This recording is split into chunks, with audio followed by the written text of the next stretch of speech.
조화로는 특별합니다. 그런데 자기에게 특별히 주어진 일들이 있을 때 더 특별하게 되는 것 같습니다. 그렇지 않습니까? 자기의 생일날은 자기가 특별하지 않습니까? 모든 사람은 1년에 한 번 정도 특별한 의미를 가집니다. 그러나 크리스찬은 매일 특별한 의미를 가져야 됩니다. 오직 오늘이라 일컫는 그 순간이 나에게 새롭게 다가오면 도약하는 시간이 되어야 하는 것입니다. 1학년쯤에서 오늘 신약성서 본문은 우리에게 많은 것을 주고 있습니다. 그것은 우리가 무엇이든지 원하는 대로, 구하는 대로 이루어지리라는 놀라운 말씀입니다. 정말 놀랍지 않습니까? 사람이 살면서 원하는 대로 다 이루어진다면 얼마나 좋겠습니까? 그럼에도 불구하고 세상은 심지 않고 거둘 수 없습니다.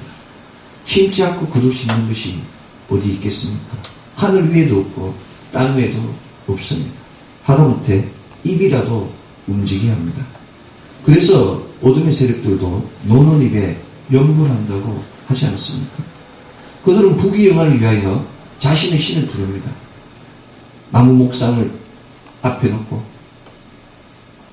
절을 하며 자신의 신을 부릅니다. 이것이 바로 영적 법칙입니다. 사단을 부르면 사단이 오는 것이요, 하나님을 찾으면 하나님이 오시는 것입니다. 중요한 것은 사단들도 자신을 부르면 찾아주는데 왜 하나님을 찾아주지 않느냐, 이런 말씀입니다. 그렇지 않습니까? 무당들도 귀신을 부르고 구출하고 작두를 타지 않습니까? 그런데 왜 하나님은 만나주시지 않겠습니까? 주님을 찾지 않기 때문에, 부르지 않기 때문에 만날 수 없는 것입니다.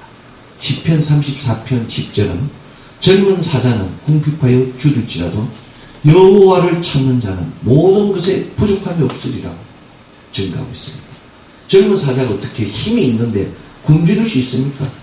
그렇지 않습니까? 초원에 널린 게 자기 발인데, 그럼에도 불구하고 젊은 사자는 굶주릴 수 있지만 하나님을 찾는 자는, 야외 하나님을 찾는 자는 모든 좋은 것에 부족함이 없다고 시편 34편 10절은 기록하고 있습니다.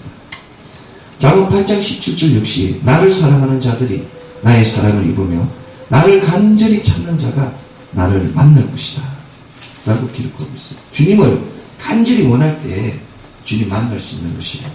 사랑도 심어야 거둘 수 있습니다. 우리가 잘 아는 뻐꾸기가 있지 않습니까? 그런데 뻐꾸기가 나무 위에서 슬피 울고 있는 거예요. 그래서 그때 옆까지 앉아있던 비둘기가 물었습니다. 왜 그리 슬피 우십니까? 배가 고프신가요? 라고 비둘기가 뻐꾸기에게 물었어요. 뻐꾸기가 한숨을 토해내며 이렇게 이야기합니다. 내 아이들이 나를 알아보지 못합니다. 내가 이런 대접을 받을 줄은 정말 몰랐습니다. 노년이 너무 쓸쓸합니다라고 뻐꾸기가 이야기를 했어요. 비둘기가 물었습니다. 당신이 언제 아기를 낳으셨나요? 둥지에 알을 품고 오랫동안 앉아있는 모습을 본 적이 없었는데요 라고 비둘기가 이야기했습니다. 뻐꾸기는 그 화창한 날씨에 아기를 품지 않고 놀러 다닌 거예요. 자기 알을 나무 새집에 놓고, 그리고 아무것도 심은 것도 없이 대접받기를 원한 겁니다. 안타깝지 않습니까? 우리도 기도하지 않고 부르지 않고 예배드리지 않고 하나님으로부터 축복을 바라는 것은 욕심입니다. 주님 안에 구하기 위해서는 준비해야 합니다. 준비하는 자만이 주님 안에 구할 수 있으며 준비한 자만이 승리할 수 있습니다. 그렇다면 우리에게 있어서 준비란 무엇이겠습니까? 그것은 바로 영성의 회복입니다. 이 영성 회복 과정이 바로 영적 성숙입니다. 이 영적 성숙을 거두기 위하여 너희가 내 안에 거하고 내 말이 너희 안에 거하면의 말씀이 필요한 것입니다. 영적 성숙으로 이루어야 합니다. 영적 체험이 많다고 해서 영성이 뛰어난 것은 아닙니다. 영적 체험만으로 영적 성숙을 이룰 수 없습니다. 영적 체험은 일시적 현상에 불과합니다. 영적 성숙은 늘 주님과 동행하는 삶입니다. 오늘 우리 하나님의 귀한 딸 이전 자매님이 이제 시험장에 과거장에 가지 않습니까? 근데 주님이 동행하는 거예요. 우리 눈에는 보이지 않지만 그 안에 주님의 말씀을 심고 너희가 내 안에 거하고 내 말이 너희 안에 거하면 무엇이든지 원하는 대로 구하라. 그리하면 이루리라는 이 말씀을 가슴에 심고 나아가는 거예요. 주님이 함께 하시는 거예요. 이것이 바로 영적 성숙이에요. 주님이 늘 나와 함께 동행한다는 이 믿음이 나를 성량하게 하는 것입니다. 사랑하는 성도 여러분, 영적 성숙은 외적으로는 아버지 하나님의 영광을 나타냅니다. 내적으로는 기쁨과 충만함이, 평강함이, 즐거움이 내 안에 주어지게 됩니다. 우리 이정규 집사님 조금 떨립니까? 딸이 시험장에 가는데. 그렇지 않습니까? 옛날에 딸이 시험장에 가면은 교문을 잡고 기도를 했어요. 교문을 잡고 수동장 앞에서 기도를 했거든요. 이게 좋은 거예요. 그 딸이, 자녀가 시험장에 있을 때 떨리지 않게 하려고 어둠의 세력들이 들어오거든요. 밖에서 같이 기도하는 거예요. 이 기도가 이 자녀를 지켜주는 겁니다. 아름답지 않습니다. 자녀를 위해서 온 가족이 일심으로 또 기도하고 같이 함께 있어준다는 것이. 이게 바로 동행입니다. 이게 바로 심는 거예요. 우리가 한 건 아무것도 없어요. 이 땅에서. 그렇지 않습니까? 이 땅에서 우리가 뭘 하겠습니까? 아버지의 영광을 가리는 일만 합니다. 그럼에도 불구하고 주님께서는 우리를 불러주셔서 기도하게 하는 것입니다. 로마서 3장은 의인은 없나니 하나도 없으며 깨닫는 자도 없고 하나님을 찾는 자도 없고 다 치우쳐 한 가지로 무익하게 되고 선을 행하는 자는 없나니 하나도 없다고 이 땅의 사람이 이야기했어요. 이 땅의 의인은 단 한 명도 없다고 이야기했습니다. 하나님을 찾는 자도 없고 깨닫는 자도 없다고 이야기했습니다. 그런데 우리가 지금 이 아침에 주님을 찾고 있지 않습니까? 주님의 말씀을 심지 않습니까? 이게 바로 영적 회복입니다. 영성을 충만케 하는 가정입니다. 영적 성숙의 가정이 되는 거예요. 안타깝게도 교회 안에 많은 성도들이 열심히 스스로 기도한다고 확신하는 거예요. 자기가 부족하다고 하나님께 알아야 되는데 나는 할 만큼 했다고, 내가 이렇게 심었다고 이야기합니다. 그들은 기복적으로 기도하는 겁니다. 자기의 목적을 위해서 기도합니다. 하나님 뜻대로 살아가기보다는 자기의 이기적인 욕심대로 하나님을 움직이려고 하는 기도를 하는 거예요. 하나님 뜻에 합당한 기도를 해야 됨에도 불구하고 자기 중심적 기도를 하며 자기 만족과 자기 확신에 빠져 있는 겁니다. 얼마나 무서운 사실입니까? 얼마나 두려운 일입니까? 이러한 기도는 신념이라고 이야기합니다. 자기 신념에 맞춰서 하는 기도가 되는 겁니다. 그래서 기도 응답을 받지 못합니다. 근데 우리 교회는 하나님 뜻 합당하게 하니까 많은 기도 응답이 있지 않습니까? 오늘 아침에 드린 이 기도가 또 하늘 보좌를 움직여서 우리 자매님의 놀라운 진로를 시온의 대로같이 확장시켜 줄 줄로 믿습니다. 하나님 앞에 아버지 영광을 위하여 이 자녀를 사용하여 달라고, 이 자녀를 받아달라고 기도할 때 하나님께서 이 자녀를 들어 써주시는 겁니다. 하나님은 위대한 사람을 쓰지 않습니다. 하나님은 잘생긴 사람을 쓰지 않아요. 우리가 잘 아는 이지선 자매도 예쁘고 똑똑하고 그렇기 때문에 하나님 쓰지 않았어요. 그 사람이 자기가 가진 아름다운 미모를 다 잃었을 때, 화상으로 10번, 13번 수술하고 손가락도 부러지고 다 사라졌을 때, 그때 그 자녀를 쓰는 겁니다. 그렇지 않습니까? 인간이 가지고 있는 그 자기 아집을, 자기 신임을 다 버리고 주님 저는 아무것도 할 수 없습니다 라고 이야기했을 때, 기도했을 때 주님이 그래 내가 너와 함께 하겠다고 그 사람 들어 쓰시는 거예요. 우리 자매님도 주님 저는 부족합니다. 주님 저는 아무것도 할 수 없어요. 주님 함께 하시면은 제가 수석도 할 수 있고 합격도 할 수 있고 모든 걸 할 수 있습니다. 저를 받아주시옵소서. 제가 주님께 나아가겠습니다 라고 기도했을 때 주님은 지혜 주시고 들어 사용하여 주시는 것입니다. 이것이 바로 우리의 인생입니다. 욥의 기도를 기억해야 됩니다. 오늘 구약성서 본문 욥기 2장 7절은 사단이 여호와 앞에서 물러가서, 하나님 앞에 사단이 물러가서 욥을 쳤다고 이야기합니다. 하나님이 친 게 아니고 사단이 욥을 쳤다고 이야기합니다. 어디서? 정수리부터 발바닥까지, 발바닥에서 정수리까지 종양으로 약창이 나게 됩니다. 여러분들 종양의 아픔을 아십니까 혹시? 종양. 이 종양은 통증이 정말 이루 말할 수 없어요. 종기가 나면은 이루 말할 수 없어요. 저도 어릴 때 이 머리에 종기가 나가지고 병원 가야 되는데 병원에 가지 못하고 집에서 저희 아버지가 이렇게 찢어가지고 제가 힘들었어요. 많이. 엄청난 통증은 지금도 기억하는데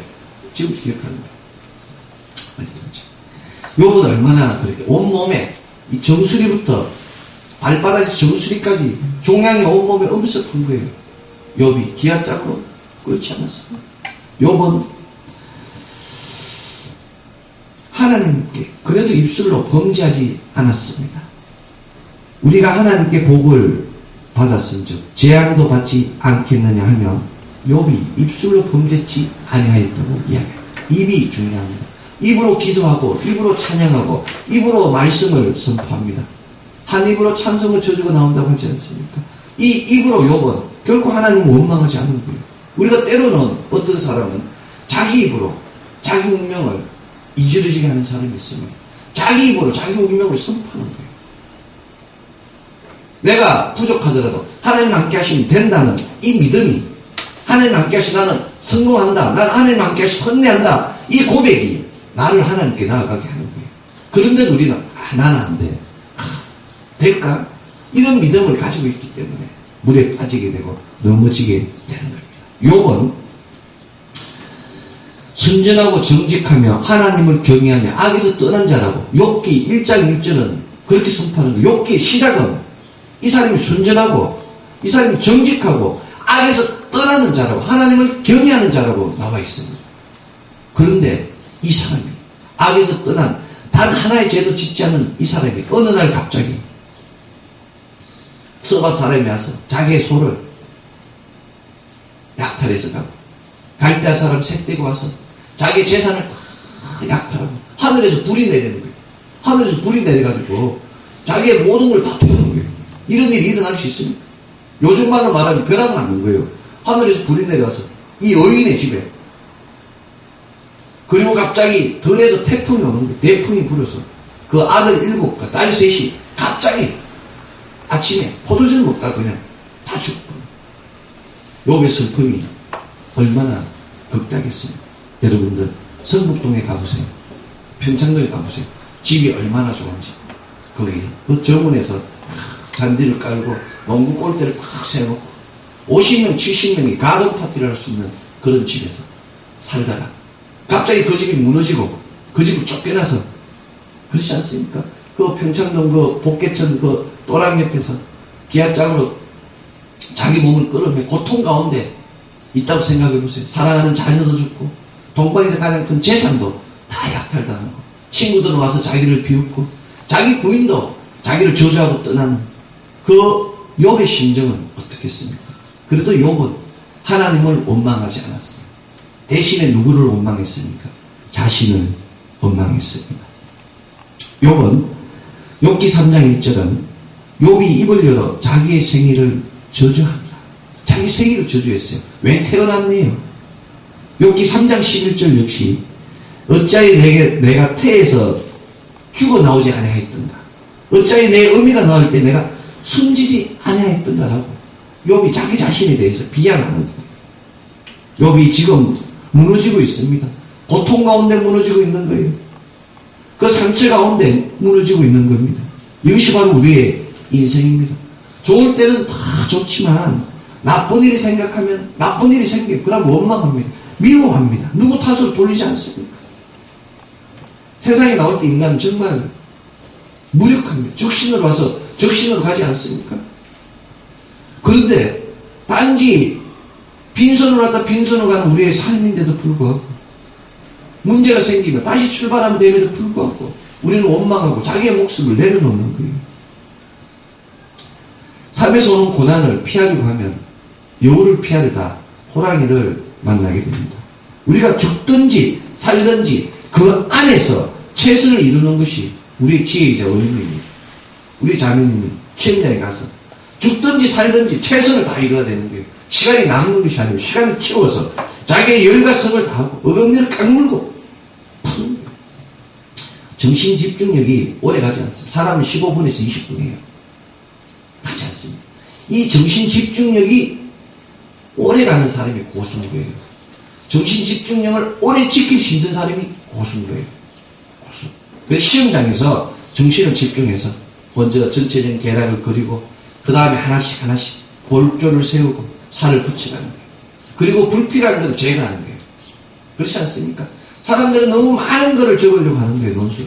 너무 많은 것을 적으려고 하다 보니까 정말 필요한 것을 못 적는 거예요. 진짜 필요한 것만 적는 거예요.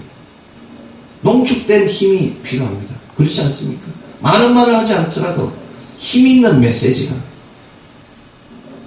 중요한 겁니다. 우리 삶이 그렇지 않습니까? 우리 삶에 가장 중요한 것이 무엇이겠습니까? 그렇지 않습니까? 희망이에요. 소망이고 꿈이에요. 인생에 꿈이 없다면 살아갈 사람이 있겠습니까? 개는 꿈을 꾸지 못합니다. 동물은 꿈을 꾸지 못해요. 왜냐? 혼적 존재이기 때문에. 인간은 꿈을 꿉니다. 10년 뒤에 나의 모습을 그려요. 내가 오늘 저축해서 내일은 뭘 먹어야지. 오늘 저축해서 내일은 어디 놀러를 가야지. 꿈을 꾸지 않습니까? 미래의 비전을 건축하지 않습니까? 이게 바로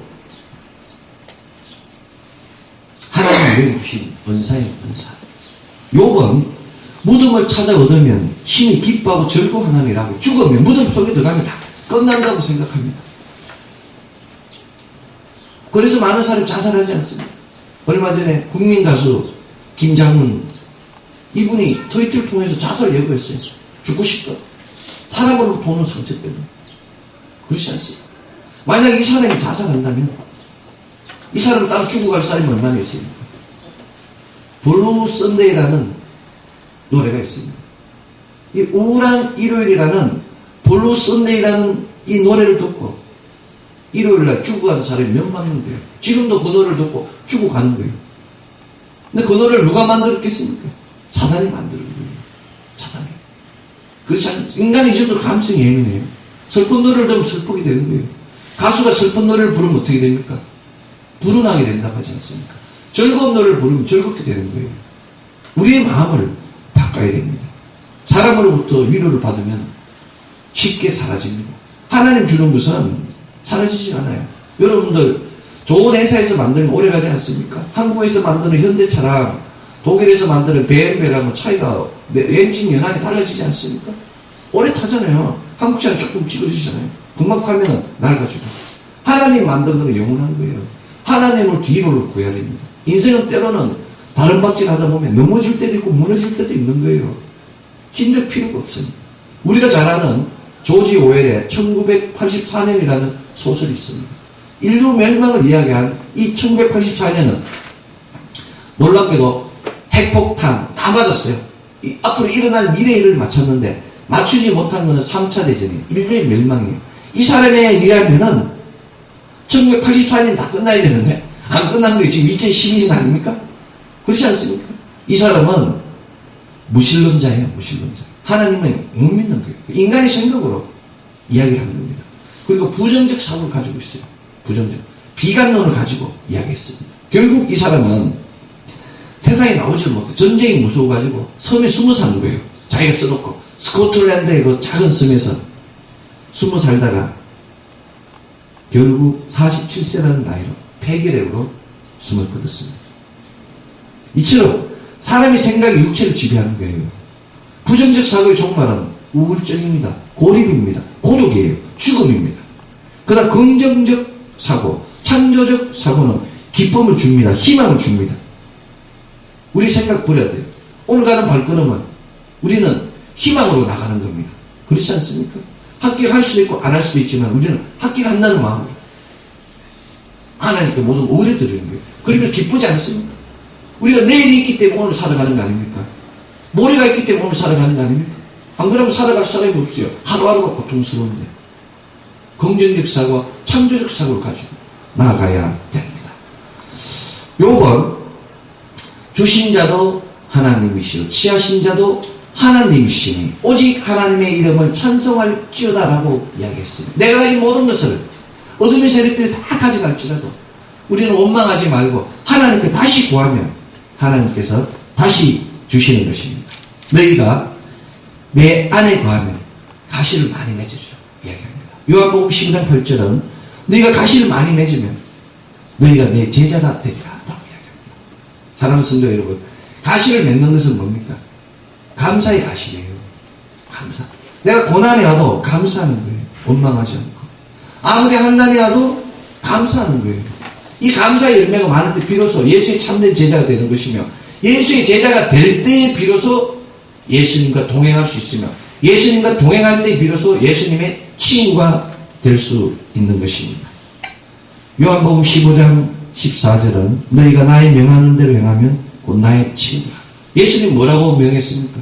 우리에게 너희가 내 안에 거하고 내 말이 너희 안에 거하면 무엇이든지 원하는 대로 구하라. 그러면 이루리라는 이것을 우리가 행하면은 예수님 친구가 되고 제자가 되는 거예요.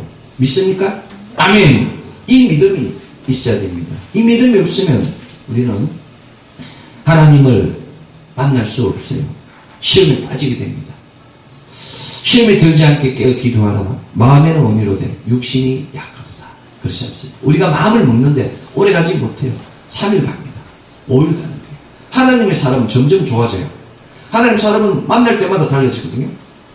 저를 만나는 사람들이 만날 때마다 뭐라고 이야기하냐면 목사님 좋아지십니다가 아니고 목사님 엄청 좋아지십니다 이렇게 이야기해요. 갈수록 저를 만나면 제가 점점 사람들이 좋아져요. 저보고 엄청 좋아졌다고 이야기해요. 사실 뭐 별로 좋아질 건 없는, 제가 볼 때는 상황으로 봐서 더 나빠졌는데 사람들은 저보고 점점 좋아졌다는 거예요. 제가 볼 때는 믿음이 좋아집니다. 전에는 제가 많은 인간의 생각을 했어요. 인간의 생각으로 사역을 미션 그렇게 했는데 그래서 열정만 있는 그런 어린아이 같은 믿음으로 나아갔는데 이제 사역을 하고 또 눈물을 나누고 같이 하면서 이제 하나님의 심정 조금씩 닮아가는 거예요. 그러니까 제 얼굴이 좋아지나 봐요. 마음도 좋아지고 편하지 않습니다. 하나님께 모든 의뢰하는 우리 되기를 원합니다.